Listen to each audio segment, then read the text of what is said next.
விமர்சனங்களும் விளக்கங்களும் என்ற தலைப்பின் கீழாக ஒவ்வொரு நாளைக்கு நாம் ஒரு தலைப்பை பார்த்துட்டு வரோம். இன்றைக்கு நாம் பார்க்கக்கூடிய செய்தி பித்அத் சம்பந்தமான ஒரு சில விளக்கங்கள்.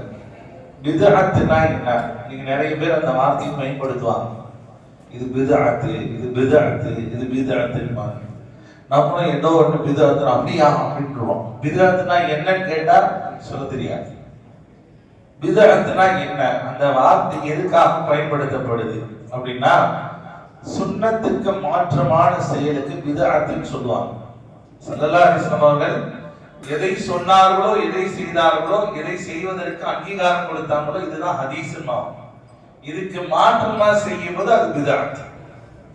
இப்ப இந்த பித்அத்ன்ற வார்த்தைய நம்மள சில பேர் நல்ல அமல்களுக்கு கூட பித்அத் பயன்படுத்துறாங்க. உதாரணத்துக்கு ஸல்லல்லாஹு அலைஹி வஸல்லம் அவர்கள் மீது ஒரு மௌலிது ஷரீஃப் போதுன்னா இது பித்அத், மீலாத் விழா நடந்தனா பித்அத், கூட்டு துவா ஓதுனா பித்அத் அப்படின்பாங்க. இவங்க சொல்ற இந்த பித்அத் இந்த செயலுக்கு பொருந்துமா அப்படின்னா அதுக்கு என்ன விளக்கம் அப்படின்னா நாம் தெளிவாக விளங்கணும். பித்அத்ல ரெண்டு வகை இருக்கு. பித்அத்ல ரெண்டு வகை, பித்அத் ஹஸனா, பித்அத் தலாலா. அதாவது ஸல்லல்லாஹு அலைஹி வஸல்லம் அவர்கள் சொல்லவில்லை, இருந்தாலும் ஒரு நல்ல காரியம் என்ற அடிப்படையில் உருவாக்கப்பட்டிருக்கிறது. ஆனால் அது குர்ஆன் ஹதீஸ்க்கு உட்பட்டதாக இருந்தால் அந்த பித்அத்தை வரவேற்கலாம். இதற்கு ஸல்லல்லாஹு அலைஹி வஸல்லம் அவர்கள் அங்கீகாரம் கொடுத்திருக்கிறார். இப்போ உதாரணத்துக்கு நான் சொல்றேன்னா புரியறதுக்கு சொல்றேன். ரசூலுல்லாஹ்வுடைய காலத்துல ஹிஜ்ரி ஆண்டுன்னு ஒண்ணு கிடையாது. ரசூலுல்லாஹ் காலத்துல ஹிஜ்ரி ஆண்டு காலண்டர்னு ஒண்ணு கிடையாது. ஆனா அது யாருடைய காலத்துல உருவாக்கப்பட்டது? உமர் ரலியல்லாஹுடைய ஆட்சி காலத்துல தான் உருவாக்கப்பட்டது. இப்ப ரசூலுல்லாஹ் காலத்துல இல்லாதத உமர் என்ன உருவாக்குறாரு ரலியல்லாஹு. அப்ப இது பித்அத் தானே? பித்அத் தான். ஆனா பித்அத் ஹஸனா. ஏன்னா இந்த சமுதாயத்திற்கு என்ற ஒரு கால அளவு நிர்ணயிக்கப்படணும். அதனால இந்த பித்அத் தான் ரசூலுல்லாஹ் காலத்துல இல்லாததா, ஆனா வரவேற்கக்கூடிய விஷயம். இந்த மாதிரி ரசூலுல்லாஹ் எதையெல்லாம் செய்வதற்கு அங்கீகாரம் கொடுத்தாங்களோ அதெல்லாம் பித்அத் ஹஸனான்னு சொல்லுவாங்க. இன்னொரு பித்அத் இருக்கு, பித்அத் தலாலா. அதாவது மார்க்கத்திலே அறவே சம்பந்தம் இல்லாத செயல்பாடு. குர்ஆனிலும் அது போன்ற செயல்கள் எதையும் சொல்ல அனுமதிக்கல, ஹதீஸ்லயும் அங்கீகாரம் கிடையாது. அந்த மாதிரி செயல்பாடுகளை எல்லாம் செய்யறாங்கன்னா இது பேர் தான் பித்அத் தலாலா, வழிகேட்டிலே கொண்டு போய் சேர்க்கக்கூடிய பித்அத். இந்த யார் வழிகேடான செயல்பாடுகளை கடைபிடிக்கிறாரோ அவர் நரகத்திலே கொண்டு போய் சேர்க்கப்படுவார் என்ற ஹதீஸ் இருக்கிறது. இந்த தலாலத் என்று சொல்லக்கூடிய பித்அத்தை தான் இன்னைக்கு நிறைய பேர் சொல்ல போனா அண்ணன்மார்கள் எல்லாம் பயன்படுத்துவாங்க.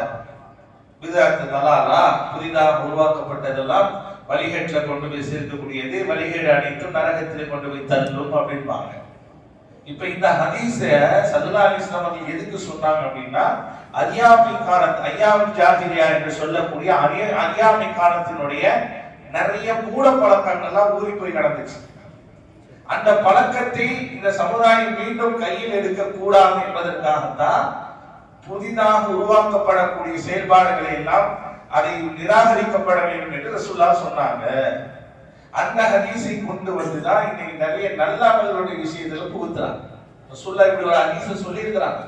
அந்த ஹதீஸ் பாருங்க எப்படி வருது அப்படின்னா, மன் அஹதஸ ஃபீ அம்ரினா ஹாதா மா லைஸ ஃபீஹி ஃபஹுவ ரத்துன். புகாரியில, முஸ்லிம் ஷரீஃப்ல இந்த ஹதீஸ் பதிவு செய்யப்பட்டிருக்கிறது. இந்த ஹதீஸ்ல என்ன சொல்றாங்க ரசூலுல்லாஹ்? நம்முடைய இஸ்லாமிய மார்க்கத்துல இல்லாததை புதிதாக மார்க்கத்திற்கு சம்பந்தம் இல்லாத ஒரு புதிதான ஒரு காரியத்தை ஒருவர் கொண்டு வருகிறார், செயல்படுத்துகிறார் என்றால் ஃபஹுவ ரத்துன், அது புறக்கணிக்கப்பட வேண்டியது, அதை தள்ளுபடி செய்ய வேண்டிய ஒரு விஷயம் அப்படின்னு சொன்னாங்க ரசூலுல்லாஹ். இப்ப இந்த ஹதீஸ்ல புதிதாக உருவாக்கப்படக்கூடியதான் ரசூலுல்லாஹ் சொல்லியிருக்காங்க. ஆனா என்ன காரியம்ன்றது இதை சொல்லவே இல்லை. நீங்க பாருங்க, மௌலிது கூடாது, அது கூடாது, இது கூடாது எல்லாம் சொல்லிட்டே வரும்போது டக்கு இந்த ஹதீஸ் தான் போடுவாங்க. நீ நல்லா கவனிச்சு பாருங்க, இந்த ஹதீஸ் நடுவில் போட்டுருவாங்க. போட்டுட்டு ரசூலுல்லாஹ் என்ன சொல்லி இருக்கிறார்கள், புதிதாக உருவாக்கப்பட்டதுன்னு ரசூலுல்லாஹ் சொன்னாங்க. மௌலிது நாங்க சொல்லி இருக்கிறாங்களா, மீலாது நாங்க சொல்லி இருக்கிறாங்களா, கூட்டு துவா நாங்க சொல்லி இருக்கிறாங்களா, தொப்பி போடுறது நாங்க சொல்லியிருக்கிறாங்களா? ரசூல்லா சொன்ன புதிதாக காரியம் ஐயாமுல் ஜாஹிலியாவில் இருக்கக்கூடிய மூடத்தனமான பழக்கத்தை சொன்னாங்க. இஸ்லாத்திற்கு சம்பந்தம் இல்லாத விஷயங்களை சொன்னாங்க. அப்ப புதிதாக உருவாக்கப்பட்டது எல்லாமே விதத்தில் வராதுன்னு சொல்ல முடியாது. நல்ல விஷயங்கள் இருக்குது. ரசூல்லா அதையும் வரவேற்றிருக்கிறாங்க. பாருங்க, அதையும் ரசூல்லா சொல்றாங்க, மன் சன்ன ஃபில் இஸ்லாமி சுன்னத்தன் ஹஸனா. நான் சொன்னமா இல்லையா, பிதஅத் ஹஸனா, அந்த விஷயத்தை சொல்றாங்க ரசூல்லா. மன் சன்ன ஃபில் இஸ்லாமி, யார் இஸ்லாத்திலே சுன்னத்தன் ஹஸனத்தன், அலைய சுன்னத்தை, அதாவது ரசூல்லா இந்த விஷயத்தை பார்த்திருந்தாங்கன்னா அங்கீகாரம் கொடுத்திருப்பாங்க. அந்த மாதிரி ஒரு நல்ல விஷயத்தை, நல்ல காரியத்தை ஒருவர் உருவாக்குறார் என்றால் ஃபலஹு அஜ்ருஹா, அவருக்கு அதற்கு கூலி உண்டு. வ அஜ்ரு மன் அமில பிஹா பஅதஹு மின் கைரி, இவரை பின்தொடர்ந்து மற்றவர்கள் அதை ஃபாலோ பண்றாங்க அந்த நல்ல விஷயத்தை என்றால் ஐயன்குஸ மின் உஜூரிஹிம் ஷைஅன், இவருக்கும் கூலி கொடுக்கப்படும். அவரிடத்திலிருந்து எந்த விதமான குறைவில்லாத கூலி கொடுக்கப்படும். இந்த ஹதீஸ் எதுல வருது? முஸ்லிம் ஷரீஃப்ல 1893வது ஹதீஸாகவும் அபூதாவுதுல பதிவு பெற்றிருக்கு, திர்மிதில பதிவு செய்யப்பட்டிருக்கு.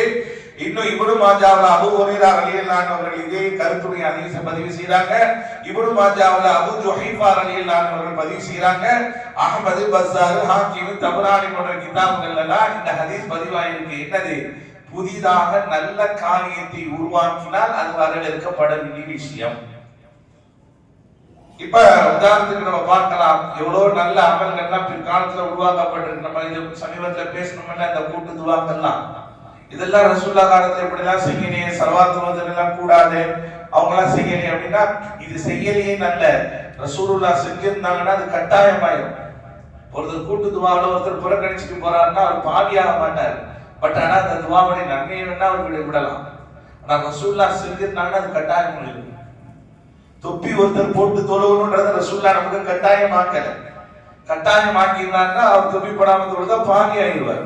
சில விஷயங்கள் ஸல்லல்லாஹு அலைஹி வஸல்லம் அவர்கள் செய்யவில்லை என்றால் அது இந்த உம்மத்துக்கு பாக்கியம். மிஸ்வாக் செய்யறது சுன்னத்து தான். ரசூல்லா சொன்னாங்களே, என் உம்மத்துக்கு கஷ்டமாயிருன்றதுக்காக நான் விட்டேன். இல்லை என்றால் மிஸ்வாக் செய்யாமல் ஒழு செய்தால், மிஸ்வாக் செய்யாமல் ஒழு செய்து தொழுதால் அது கூடாது என்ற அளவுக்கு ஆகிரும். இப்ப ரசூல்லா எல்லாமே செய்யணும் தேவையில்லை. சில விஷயங்கள் மார்க்கத்திற்கு ஒத்து போனா அது வரவேற்க வேண்டிய விஷயம். இது செய்யலையே வைக்கலையே அப்படின்னு நம்ம என்ன செய்யக்கூடாது, அதை பிதஅத்னு சொல்லி ஒதுக்க கூடாது. இப்ப நான் புரியுற மாதிரி சில விஷயங்களை சொல்றேன். ரசூல்லா செஞ்சதைத்தான் செய்யணும், ரசூல்லா சொன்னதைத்தான் செய்யணும். அப்படின்னா ரசூல்லா காலத்துல பயணம் போகும்போது ஒட்டகத்துல பயணம் செஞ்சிருக்கிறாங்க, ரசூலுல்லா குதிரையில பயணம் செஞ்சிருக்கிறாங்க, ரசூல்லா சில நேரத்தில் கழுதையிலும் பயணம் பண்ணியிருக்கிறாங்க. இப்ப ரசூல்லா ஃபாலோ பண்ணணும், அதே மாதிரிதான் ஃபாலோ பண்ணணும்னா நீங்க யாரும் கார்ல போக கூடாது, நீங்க யாரும் ட்ரெயின்ல போக கூடாது, யாரும் பிளைட்ல போயிடக்கூடாது. ஏன்? ரசூல்லா காலத்துல இந்த மாதிரி பயணம் இல்லை. அதனால நம்ம என்ன செய்யக்கூடாது, போகக்கூடாது அப்படின்னு சொல்ல முடியுமா? இவர் குதிரையில ஒட்டகத்துல போய் எங்க இருந்து போய் எப்ப போய் சேர இவரு? இப்ப ரசூல்லாவுடைய காலத்துல அது இல்லைன்னு நம்ம சொல்லுவோம். இப்ப இந்த காலத்துக்கு இதுக்கு தேவைன்னு சொல்லுவோம். அதுதான் பிதஅத் ஹஸனா. அதே மாதிரி அமல்கள்லயும் சில விஷயங்கள் இருக்கு. ரசூலுல்லாஹ்வுடைய காலத்துல அது செய்யலையே நம்ம அப்படி பார்க்க கூடாது. அவருடைய காலத்துல அது பெரிய சாதாரணமா இருந்துச்சு. இந்த காலத்துல இது தேவை, இது தேவை, அவசியமாக செய்யணும். இது ஒரு நல்ல விஷயமா எடுத்துக்கணும். ரசூலுல்லாஹ்வுடைய காலத்துல ஒரு செய்தியை இன்னொரு இடத்துக்கு, ஒரு நாட்டுக்கு கூட அனுப்பணும்னா என்ன செய்வாங்க? தூதர் அனுப்புவாங்க. ஒரு கடிதம் எழுதி அவங்க தூதர்கிட்ட கொடுத்து அனுப்புவாங்க. அவர் பல நாள் பயணம் செஞ்சு போய் அந்த தூதர் கடிதத்தை கொண்டு போய் சமர்ப்பிப்பார். இப்படிதான் ரசூலுல்லாஹ்வுடைய காலத்துல அந்த தொடர்புகள்லாம் இருந்துச்சு, கடித தொடர்புகள். நான் ரசூலுல்லா மாதிரி தான் இருப்பேன் அப்படின்னா இன்னைக்கு யாரும் வாட்ஸ்அப் யூஸ் பண்ணக்கூடாது, டெலிகிராம் யூஸ் பண்ணக்கூடாது, மொத்தத்துக்கு ஆண்ட்ராய்டு போனே யூஸ் பண்ணக்கூடாது. ஏன்னா ரசூலுல்லா அதை யூஸ் பண்ணல, நம்ம யூஸ் பண்ணக்கூடாது. இருக்க முடியுமா நம்மளால? ஒரு நிமிஷத்துல மெசேஜ் பாஸ் பண்ணிக்கிட்டே இருக்கிறோம். அப்ப ரசூலுல்லா காலத்துல இல்லாததை செய்யக்கூடாது அப்படின்னா இந்த காலத்துல நிறைய விஷயங்களை நம்ம தொடவே கூடாது. ஏன்? மார்க்கத்து ரீதியாக நான் சொல்றேன். ரசூலுல்லாஹ்வுடைய இன்னைக்கு காலத்துல ஒவ்வொரு ஹதீஸ்க்கும் ஆதாரம் இருக்கா? புகாரில இருக்கா, முஸ்லிம்ல இருக்கா, அபூதாவுதுல இருக்கா, திர்மிதில இருக்கா, நஸையில இருக்கா கேக்குறாங்களே. இந்த கிதாப்லாம் முதல்ல ரசூலுல்லாஹ் காலத்துல இருந்துச்சா? ரசூலுல்லாஹ் காலத்துல எங்க புகாரி இருந்துச்சு? ரசூலுல்லாஹ் காலத்துல முஸ்லிம் ஷரீஃப்னு இருந்துச்சா கிதாபு? அபுதாவுது இருந்துச்சா? இதெல்லாம் எந்த காலத்துல உருவானது? பிற்காலத்துல இமாம்களுடைய காலத்துல தான் உருவாச்சு.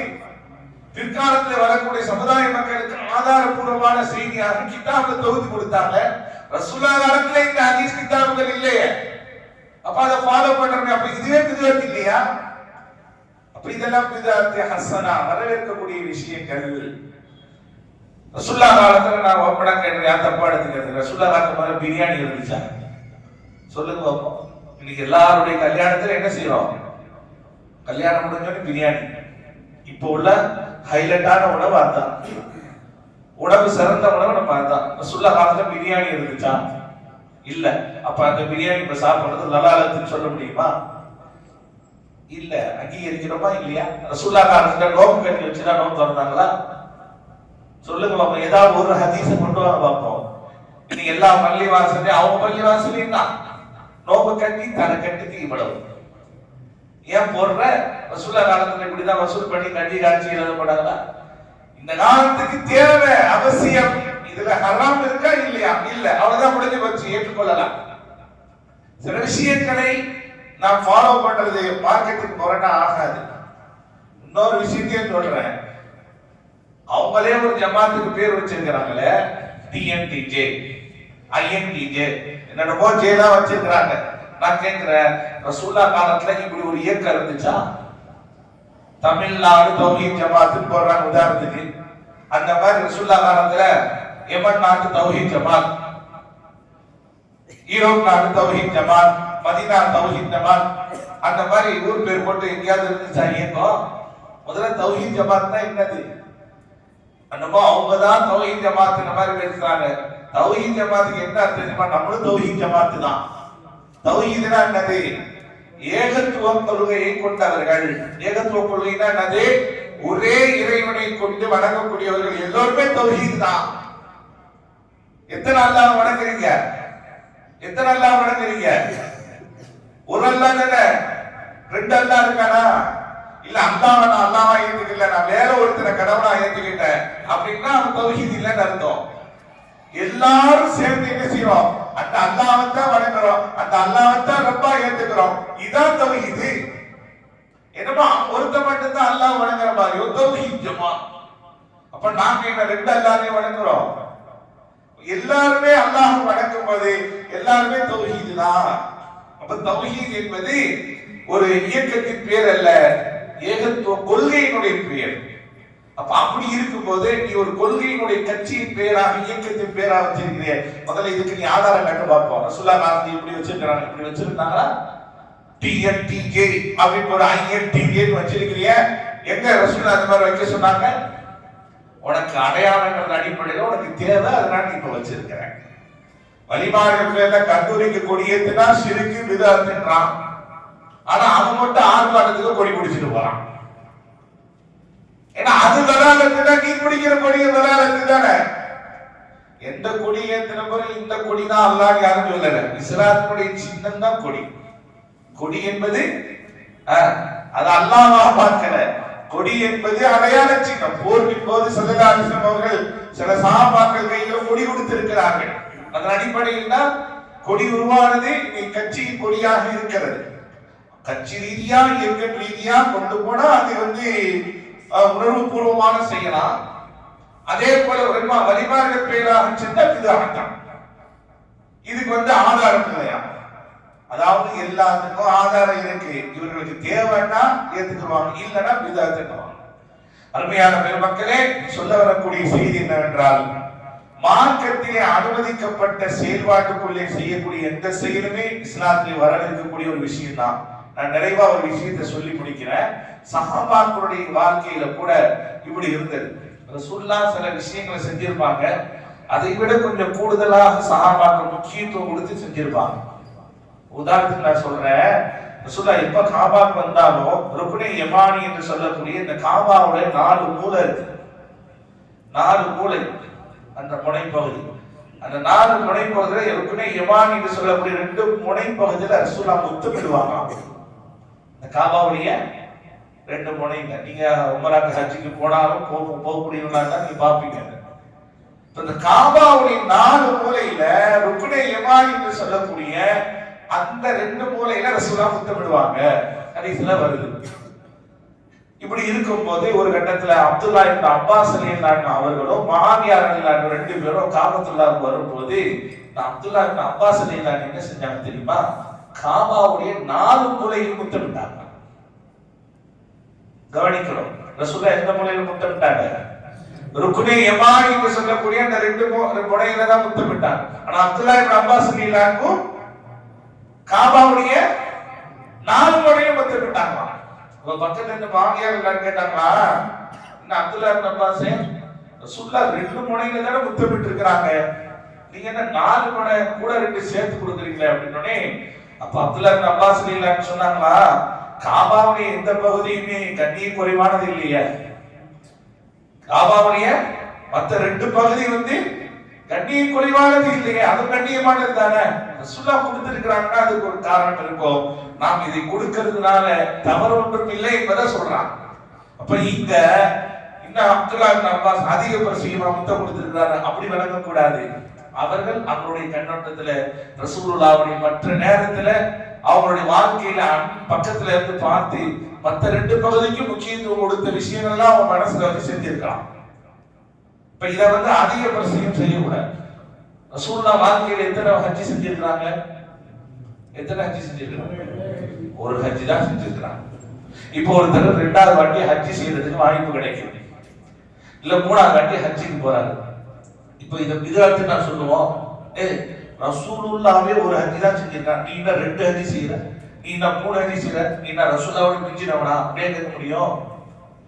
ரசூலுல்லாஹ் வழிகாட்டி, ரசூலுல்லாஹ் வஹி வந்தானா அதை செய்வாங்க. நம்மள மாதிரி இஷ்டப்பிரகாரம் செய்ய முடியாது. அல்லாஹ் ரசூலுக்கு ஒரு ஹஜ்ஜி தான் செய்ய சொன்னான். ஆனா நம்ம இன்னைக்கு எத்தனையோ பேர் கூடுதலான ஹஜ்ஜி செய்யறாங்க. இந்த சின்ன ஹஜ்ஜத்துடைய உஸ்தாது மர்ஹூம் எஸ்எஸ் கலந்தன் மஸ்தான் ஹஜ்ரத், மர்ஹூம் காயப்பட்டினத்தை சேர்ந்த ஹஜ்ரத் எத்தனை ஹஜ்ஜி செஞ்சாங்க? 25 ஹஜ்ஜி. எத்தனை ஹஜ்ஜி?